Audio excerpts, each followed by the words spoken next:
Good morning, everyone.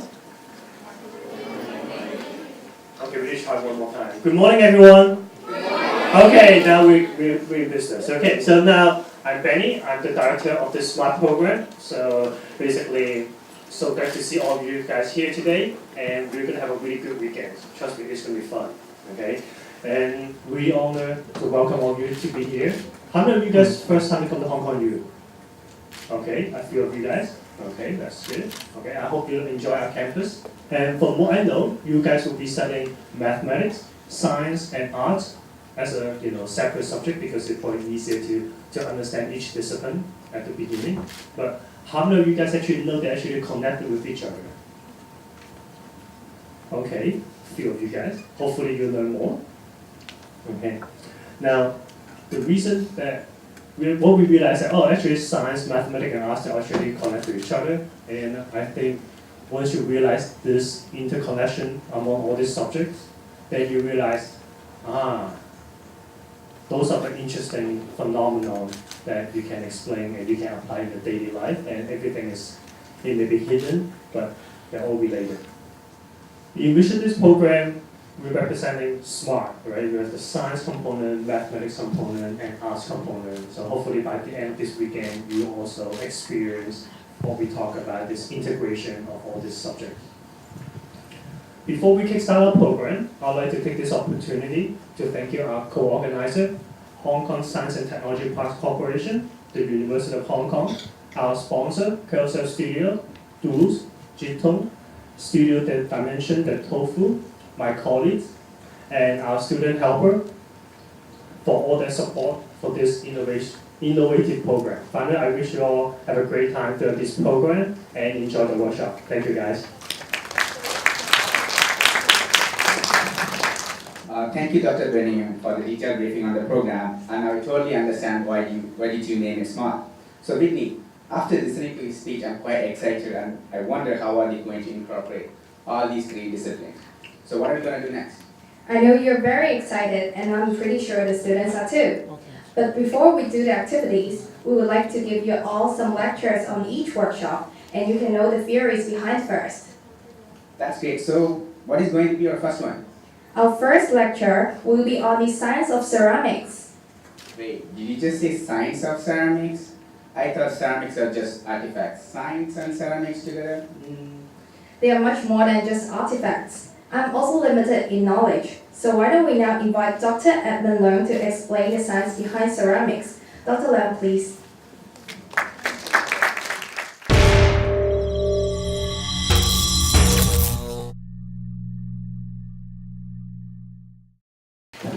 Good morning, everybody. I'm Dr. Edmond Leung from Faculty of Science.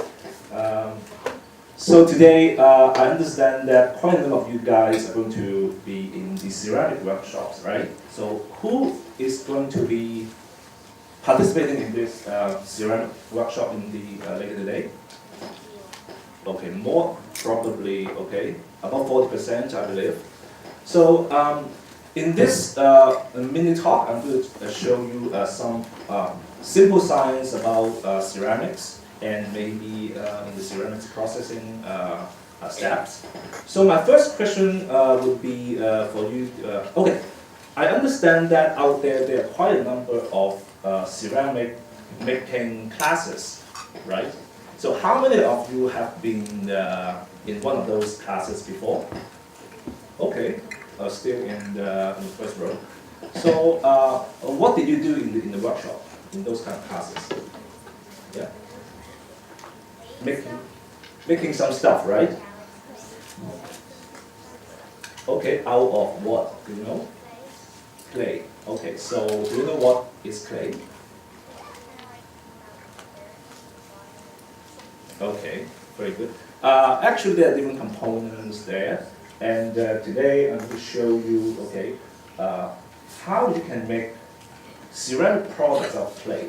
And are there other types of ceramics? Okay, so maybe traditionally speaking, okay, if you talk about ceramic products, you might think about rice bowls, plates, a spoon, okay, some kitchenware.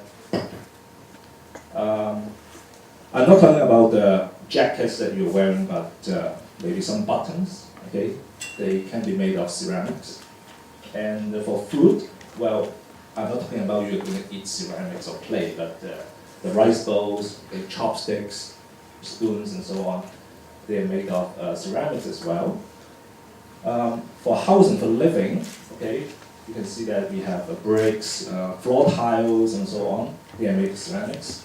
And to travel, okay, if you think about vehicles, well, there are bricks, right? So for example, the brake pads like these and the brake disc, okay, like this, they are actually made of ceramics. So what are ceramics? Okay, there are some different definitions. So traditionally speaking, they are kind of the art of molding and firing of clay to some very high temperature, over 1000 degrees Celsius, and in order to make some hard permanent objects. Okay, that's the traditional definition about ceramics. And scientifically speaking, well, they are inorganic solids and non-metallic solids. So inorganic means they don't have the carbon there. Okay, that's called inorganic matter. They don't have the carbon, hydrogen, you know, those kind of structures. And they're non-metallic. That means they don't behave like metal. So you know that the metals can conduct electricity and so on. So that's not metallic objects. And they are compounds. Okay, so you add up some elements together. They are compounds between metallic and non-metallic elements. So to give you some examples, they can be silicon dioxide, okay, and aluminum oxide, or some compounds derived from them. So for those who have taken some ceramic classes, okay, after making these objects, and then it has to go through some processes in order to make the product, beautiful product, artistic product like these. Okay, a beautiful rice bowl, maybe some other artwork. So actually, the application is only limited by your imagination. Okay, so particularly if you will participate in the workshop later today, don't limit yourself to make rice bowls or plates. Okay, you can think about something else. So what is clay? Okay, so I'm going to show you a very short video clip. Okay.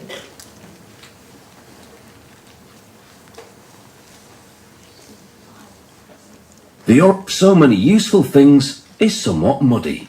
It's in everything from bricks to tiles to dinnerware. Clay is a component of soil that, when wet, has a certain plasticity. This allows it to be shaped into hundreds of things, including the kitchen sink. There are many shades of clay. The whitest is the purest and used to manufacture things like dinnerware, sinks and tiles. Clay isn't just dirt, it's one of the most valuable resources we have. Here they excavate topsoil and gravel to find it. They dig as far down as 24 meters. The deeper they go, the whiter the clay.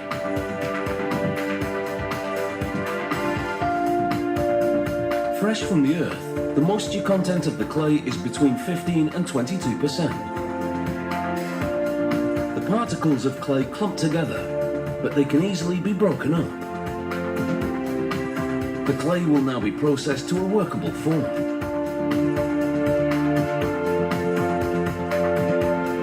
They unload it in a building without walls, so it will partially air dry. They do a visual inspection of the colour and consistency. Every few loads they also do a chemical analysis of the mineral content. And this allows them to categorise the clay for specific purposes. Next, they transfer the clay to a revolving tub. The tub has knives that protrude up into it. As it spins, the knives hit the lumps of clay to chop them into smaller pieces. These smaller clay chunks flow out of the chopper and are moved to a hopper. The hopper feeds the clay to a mill. En route to the mill, The clay travels through heat, a flame generated by a furnace below. This is called flash drying, and it brings the moisture content down to 1 to 2%, the right consistency to now grind it into a fine powder. The grinding mill is a shaft with numerous hammers sandwiched between steel plates. As the shaft turns, the hammers swing to grind the clay lumps into a powder. The mill will also blend different kinds of clay to create specific products. The cover is closed and the mill is set in motion. The hammers pulverize the different clays into a powder. Overhead, a machine sucks up the ground clay using spinning blades and a vacuum. The cyclone effect lifts up the clay particles and leaves heavier impurities like sand behind. The result is a purer clay blend. Here are various clays, now dried, pulverized and purified. They run numerous tests.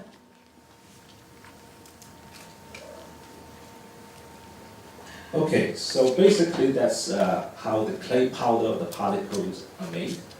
So actually, we can find clay everywhere. So they are a major component of soil all over the world. So for natural clay, they actually form from rocks. When rocks are broken down under the action of weathering, okay, like by rain, okay, oxidation and so on, and after some chemical reactions, this is how clay form.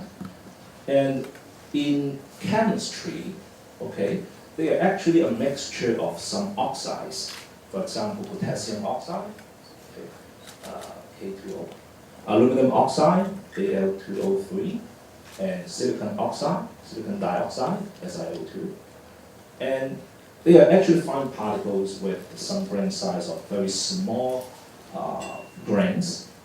Okay. Just a few micrometers. So to give you an idea what is a micrometer, if we talk about human hair, okay, the thickness is about 0.1 millimeter, okay, so about 100 micrometers. So if we talk about fine grain size of a few micrometers, it is much smaller than the thickness of human hair.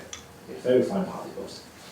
And so after many years, the potassium oxide will be dissolved and only the aluminum oxide and silicon oxide remain. So a little bit history about people using clay. Okay, back in the 10,000 BC, people used clay to make vessels for holding food and water and so on. So, in the video, it tells you some minerals, okay? So what about clay minerals? There are some, okay, special arrangement of atoms, okay? We call that crystal structure. So the crystal structure is like this, okay? Very well organized. So this is so-called a tetrahedral structure. Okay, this is silicon dioxide, so you can see the balls here.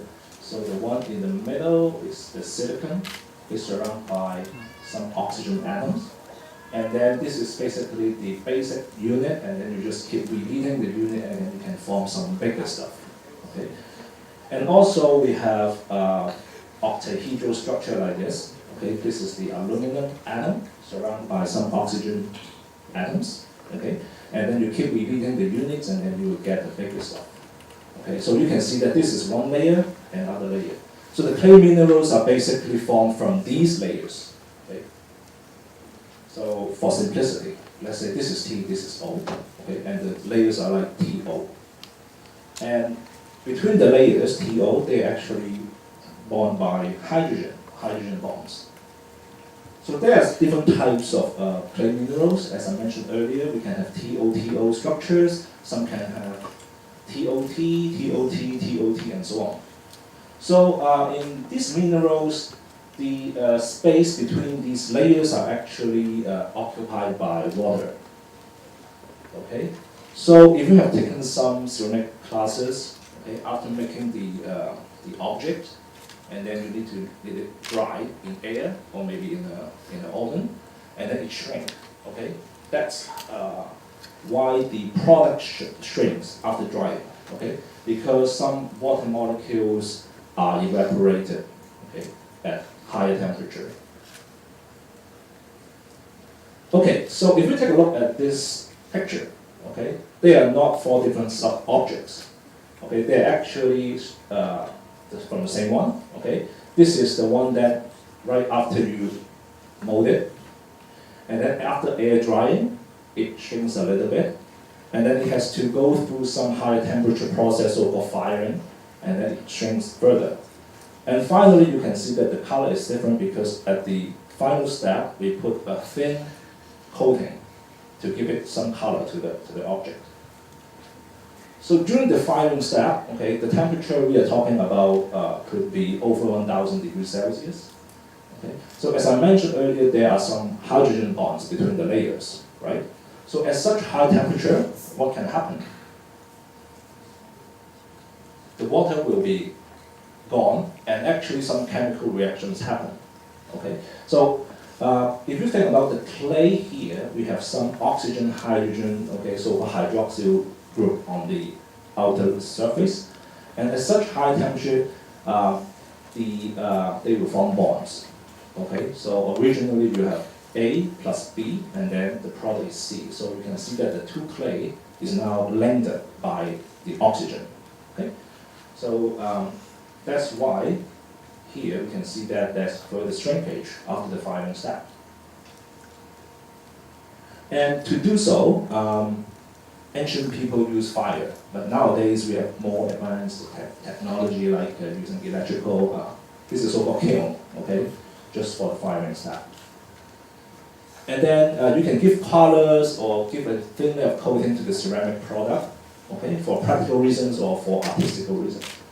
So that is basically a very thin glass coating, so-called glazing.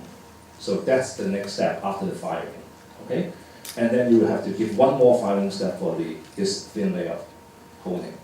So to give different colors to the ceramic objects, okay, we usually use some transition metal oxide.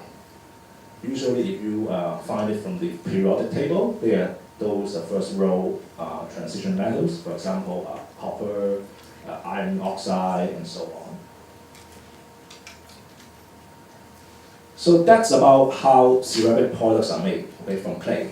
Then I would like to introduce some general properties of ceramics to you guys. They are very hard, okay? Their strength is very high.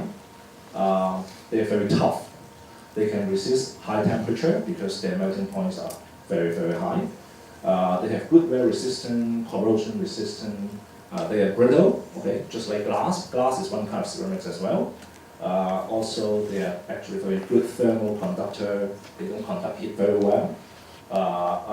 They don't conduct electricity very well, so they're very good electrical insulator. And actually, we can also synthesize ceramics, okay, not just taking it from the soil. We can make ceramics by advanced techniques, and we can make ceramics that actually don't exist in nature. Okay, we can combine different materials together and then form ceramics. So for those class of ceramics, we call them advanced ceramics or synthetic ceramics. They are very high-tech ceramic for high-performance technical applications. And then, to give you some examples, okay, silicon carbide. So you basically combine silicon and carbon, or you combine tungsten, which is a metal, right, and carbon, okay, forming these compounds. So these are synthetic ceramics, and you cannot find them in nature. So like drill bits like this, I think you have seen some drills, and then you might see some different colors on the drill bits. That's because of the ceramic coating. So using some vacuum technology, people can make a thin layer of coatings on some metals, okay, because of this, because of the superior properties of ceramics over some metals. For example, this one, they are very good abrasion resistant. That's why people use this for cutting blades, drill bits, and so on. Another example would be silicon nitride. You combine silicon and nitrogen. Okay? They have very high strength over a wide range of temperature, from low temperature to very high temperature. So this is very good for some mechanical applications like ball bearing, and you can actually find these even in the engines of a space shuttle. The next one, okay, is diamond. Okay, everybody knows diamond. They are the hardest known material. In terms of atomic structure, okay, they are only made from carbon. Okay, and then they are very well organized this way. They are very densely packed. And instead of jewelry, actually most diamonds produced are for industrial applications. So one example is polishing. We can have some very fine diamond powders to do polishing, okay, to make things very shiny, okay, flat. And for oil company, they use diamond as the head of drill bits. Okay, so this is a very big drill, okay, and the diamond here, you can see that they are used as drill bits. That is for oil drilling, okay, under the ground. And also you can have glass, okay, of course. So another type, okay, maybe the last type before you get very sleepy, okay. The last type or last special form of ceramics here I would like to talk about is the silicon dioxide fiber. Okay, so this is actually a very interesting material used for space shuttle, for the outer body of space shuttle. So if you think about during the re-entry step, okay, the space shuttle goes back to Earth, okay. The friction between the body of the space shuttle, okay, and atmosphere is very, very strong, okay, creating very high temperature, can be up to actually more than 1020 degrees Celsius.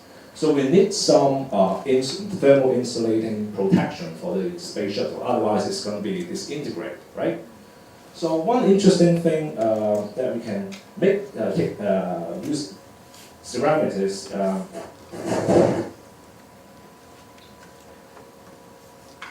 something called heat shield. Okay, so this is a just one sample. Okay, I borrowed from Professor W.K. Chen from chemistry department. This is okay, just like styrofoam, right? But actually, this is made of silicon dioxide, just like glass, and this is very light. Okay, and you can pass it around. Okay, but don't. Remember to give it back to us, okay? I would like to pass it around, okay? Such that you can have a feeling, okay, how the heat shield for space shuttle is like. So it's very light, right? Is it very, very light? It's not like stone, right? The reason is 90% of the space is actually nothing. Well, I'm not saying nothing, but air, okay? So just like this. If we have a very powerful magnifying glass, okay, or microscope, if you look at the structure of the heat shield tile, it looks like this, and there are a lot of empty space. So they are actually very, very good thermal insulator. So I would like to show you another short clip, okay, and you will see how amazing it is. Coating on them, but what we do have is we have the raw, non-pound material that we use. Now these have been in here at 2,200 degrees for hours. So you'll see they're blazing, blazing hot. Now most things, if you put in an oven, like if you put a frozen pizza in, it would disintegrate after a couple of minutes. These things have been in there hours. If you put it in metal, it may, if the metal did not melt, at least it would conduct the heat and keep the heat for so long that you couldn't get near it, well, you know, within hours. Well, look at that. I mean, you can take this off. This gentleman can. It dissipates the heat so quickly that you can actually pick these up while they're glowing, molten in the middle. No, they were in the oven at 2,200 degrees. So you can go ahead, you can pick them up and take a picture. Just make sure you don't pick it up on the edges, just at the corners. Just at the corners. I mean, I just don't want to get anybody. Yeah, there you go. That's it. That's it. That's perfect technique right there. Now you'll feel the warmth, which is you can touch it. I mean, imagine at 2,200 degrees you get now. Yeah. And the difference with the densities is you'll see these lower densities. You'll see how they can dissipate the heat. Well, look at that. That's the 22 pound per cubic foot. It's going to glow for hours. You could come back after dinner and roast marshmallows on that. But these emit the heat really rapidly.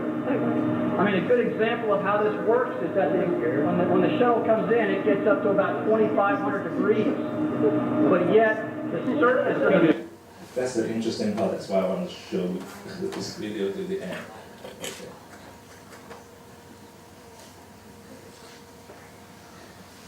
So instead of just poly stuff, actually there are a lot of advanced applications of ceramics.